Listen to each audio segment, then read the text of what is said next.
Hi guys, මම ඔයගොල්ලෝව හම්බෙන්නේ ඉන්නේ ගොඩ කාලෙකට පස්සේ and this is my trusty biscuit pudding. මම මේක හැදුවත් කවුරුත් කියන්නේ නැහැ මේක රහ නැහැ කියලා. So, you guys better take notes. මුලින්ම බටර් අරගෙන මේස හැඳි 6ක් විතර දාලා ඒකේ අර තියෙන yellowish color එක අඩු වෙනකන් ලා කපාටක් එනකන් හොඳට බීට් කරන්න. ඊට පස්සේ සීනිත් මේස හැඳි 6ක් 7ක් වගේ දාගන්න. මෙතනදී ඔයාලට ඒක අඩු වැඩි කරගන්න පුළුවන්. හැබැයි අපේ පුඩින් එකේ තියෙන ස්වීට්ම පාර්ට් එක තමයි මේක. ඊළඟට කොකෝ පවුඩර්. මේක නම් ඩෙෆිනිට්ලි ඔයගොල්ලෝ කැමති විදියට දාගන්න ඕනේ. මම නම් ආසයි ගොඩක් කොකෝ පවුඩර් දාලා හදන්න. ඊට පස්සේ මිල්ක් අපිට මේ බිස්කට් පුඩින් එක හදන්න පර්ෆෙක්ට් බටර් අයිසිං එකක් ඕනේ නැහැ. මොයිස්ට් රහ එකක් තිබ්බොත් තමයි හොඳ. එහෙනම් මිල්ක් චුට්ටක් දැම්මට ප්‍රශ්නයක් නැහැ. ඊට පස්සේ අපි අයිස් දාපු භාජනයක් උඩ තියලා අපේ whipping cream frosting එක හදා ගන්නවා. මේක හදන්න whipping cream මිලිලීටර් 300කුයි සීනි මේස හැඳි එකක්. icing sugar මේස හැඳි එකකුයි තමයි ඕන වෙන්නේ. මේස හැඳට වඩා දාගන්න නැත්තම් හොඳයි. එතකොට පුඩින් එක too sweet වෙන්නේ නැහැ. මම දැකලා තියෙනවා සමහර කට්ටිය මේ whipping cream frosting එක නැතුව අර chocolate layer එක විතරක් දාලා හදනවා.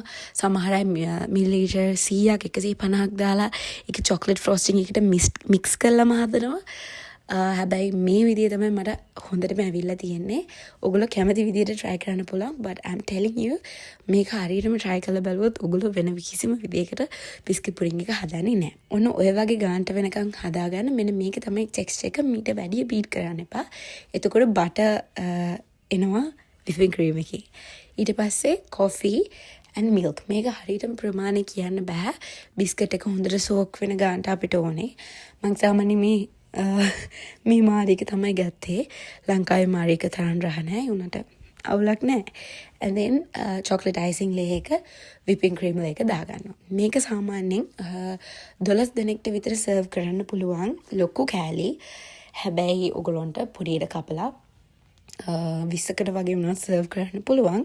කොහොමද අපි ඩිනර් එකකට වගේ හදනකොට අර කෑම જાති ඔක්කොම කාලා ප්ලැටර්ස් වල තියෙන ඒවත් කෑවහම මේකෙන් අර ලොකු කෑල්ලක් ගන්න හරි අමාරුයි.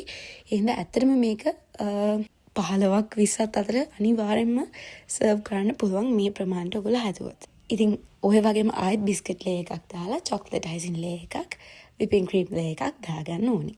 මට හරියටම ලේයර්ස් දෙකයි හදන්න පුළුවන් වුණේ. ඔයගොල්ලෝ පාවිච්චි කරන භාජනයේ උස ප්‍රමාණය අනුව ලේයර්ස් ගන්න වෙනස් වෙනවා. ඊට පස්සේ මම chocolate icing එකෙන් පොඩි ඩිසයින් එකක් දාලා roasted cashew ටිකකුත් කපලා උඩට දාලා ඔන්න ඔහොම තමයි garnish කරගත්තේ. So, this is my biscuit pudding. You must try this out and see you in my next one. Bye!